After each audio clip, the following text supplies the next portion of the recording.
Hi guys, welcome to another video. So, I'm backed up with Kickstarters. I've got loads on the way. I've probably got about 8 or 9 projects due in the next 3 or 4 months. So, I'm done with Kickstarter. I want a complete block. I can't afford it. I can't afford the ones I've already got. Anyway, so I watched the Beasts of War Let's Play video for Reichbusters tonight. And it looks absolutely brilliant. It looks superb. So, if I were you, I would ditch this video right now. Click the link in the description. That is a direct video to their Let's Play video. It looks great. Go and watch that. Alternatively, you can stay here and watch me mess around with a few different games that I've pulled apart to kind of proxy a version of the game. But I can't tell you enough. This game looks amazing. It looks absolutely incredible. So definitely head over to Beasts of War. Watch their Let's Play video for Reichbusters if you like it. The campaign starts on the 20th of November and lasts for 10 days. So yeah, let's have a little look at what I've put together.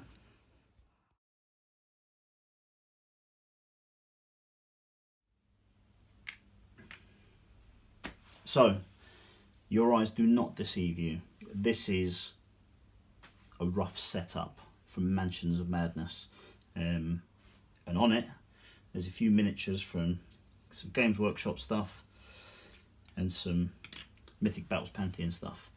So, in the scenario they do on Beasts of War, there's basically, you've got this kind of Nazi mansion. There's a hidden dossier that you need to find and you need to escape with. And what the scenario will ask you to do is to lay a bunch of tiles that will tell you, so you have to search for it. So these tiles are laid blind. So you'll need to search for the dossier.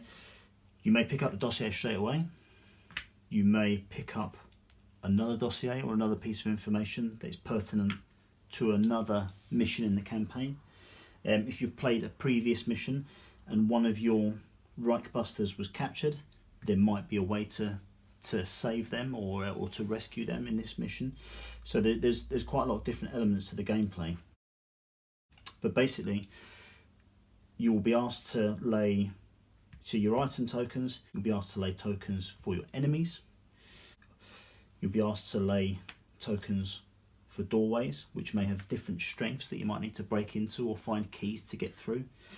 The game initially works very, very heavily on a noise system, so anyone who's backed Nemesis will know that the more noise you make, the more threat and danger comes your way. It's pretty similar here. So if we were to say that we were starting a game and we were moving into this room here, so there's 2 enemies in here, let's say they're level 1. So we open this door and then we flip cards on a deck for level 1 enemies, and we'll populate this space with whatever those enemies are. So let's say it's 2 zombies, that's what we get. So the first real thing we need to do is to sort these zombies out and kill them. If we open fire with machine gun or something like that, we're going to start alerting other enemies that are on the board. So we can't do that. So maybe with these guys, we shoot them with a bow and arrow, or we stab them, or something like that. Something that's going to have low noise. So we're trying to negate other people getting involved. So what does that mean in terms of noise? So let's say we get rid of these guys.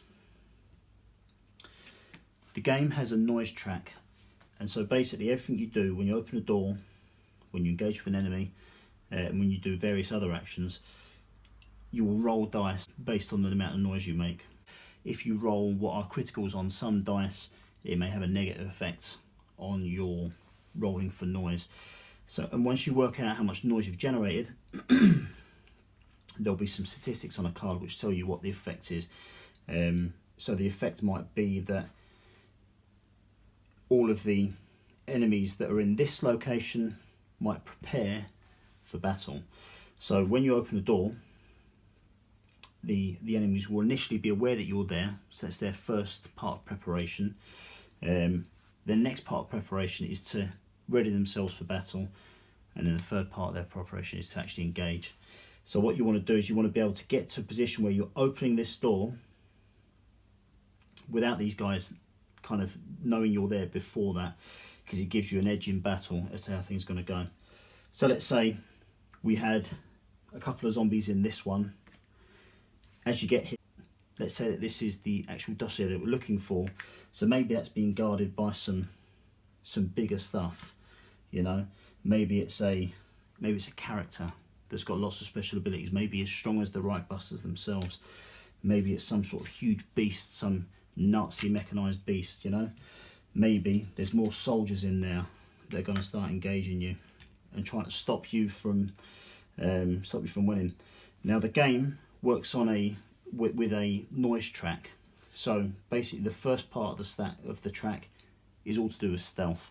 So it's keeping the noise down, getting around as much of this area as you possibly can without alerting guards. And then after you've gone through a certain point, it starts to go on like almost like an alarm track. And so as you make more actions that generate more noise, it's going to get worse and worse. So maybe in this corner over here there's a barracks, and as you make more noise, it starts to flood with enemies that are coming to support the cause, to stop you from escaping or to try and kill you. There might be more than one barracks, and the more you play, you know, generally the harder it gets. So from what I can work out, you're going to be very, very stealthy as you try to discover the location of certain things. But I think in most cases it's going to turn into a bit of a race to get out at the end. So as well as taking activations for movement and battles and that kind of thing, you get to play a number of cards. So each Reichbuster will have a hand of 5 cards at the start of their turn. So these cards might be to reroll more dice, it might be to make further moves, it might be to negate an enemy's actions. So you know, if they're preparing to fire, you might get an option to interrupt them and maybe fight back. So it's a little bit like ploy cards from Shadespire in that regard. But the game itself, you must check out the video that's on Beasts of War, because it looks so good. I really can't wait for this to come out. The Kickstarter kicks off on the 20th of November and it runs for 10 days. So it's just a short campaign, and the aim is to get it fulfilled by November next year. So I would advise anyone, at the very least, go and check out that video. It looks great. Please excuse my nonsense setup from Mansions of Madness, that kind of stuff. But it's actually, in terms of how the map kind of sets up, it's as close as you're going to get from another game, I believe. Anyway, thanks very much for watching this video. If you liked it, maybe drop me a little subscribe. If you didn't, let me know why. Thanks very much. See you later.